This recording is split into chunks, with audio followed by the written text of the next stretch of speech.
যেই ভর্তাই হোক না কেন, ভাতের সাথে ভর্তা মানে অনেক মজা। চলুন আজকে আপনাদের সাথে শেয়ার করব কিভাবে আমি লাউ শাক ভর্তা করেছিলাম। এখানে আমি 6-7টা লাউ শাকের পাতা ভালোভাবে ধুয়ে তারপরে আমি একটা প্যানে দিয়ে ভেজে নিচ্ছি। লাউ পাতাটা একটু সিদ্ধ হলে তারপরে আমি তেলটা ইউজ করেছি। এখন আমি তেলের উপর লাউ শাকটা খুব ভালোভাবে ভেজে নিব যতক্ষণ পর্যন্ত সিদ্ধটা না হয়। আর সিদ্ধ হওয়ার জন্য আমি একটু ঢাকনা ইউজ করেছিলাম, ঢেকে রেখে একটু সিদ্ধ করে নিলাম। এই তো আমার লাউ শাকটা পুরোপুরি ভাজা কমপ্লিট। এখন আমি সামান্য তেল দিয়ে এর মধ্যে রসুন তারপর পেঁয়াজ কুচি এগুলো ভালোভাবে ভেজে নিব। এখন দিয়ে দিব আমি পরিমাণ মতো কাঁচা মরিচ। তো একসাথে সবগুলো আমি খুব ভালোভাবে ভেজে নিব। কম একটা কালার চলে আসলে আমি নামিয়ে নিব। আর এখন তো দিয়ে দেবো চিংড়ি মাছ, কারণ ভর্তায় চিংড়ি মাছ ছাড়া আসল টেস্টটাই পাওয়া যাবে না। তো চিংড়ি মাছটা আমি খুব ভালোভাবে ভেজে নিচ্ছি। চিংড়ি মাছগুলো আমার ভাজা শেষ। এখন আমি চলে যাচ্ছি ভর্তা করতে।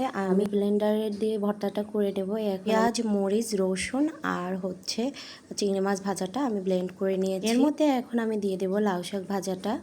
তো সবগুলো দিয়ে আমি এখন আবার ব্লেন্ড করে নিব। এই তো ভর্তা রেডি। কালারটা দেখেই বুঝতে পারছেন ভর্তাটা কতটা ইয়াম্মি। ভাতের সাথে এরকম একটা ভর্তা হলে অনায়াসেই 1 প্লেট ভাত খেয়ে ফেলা যায়। ধরনের ভর্তা খাবারের কয়েক গুণ রুচি বাড়িয়ে দেয়।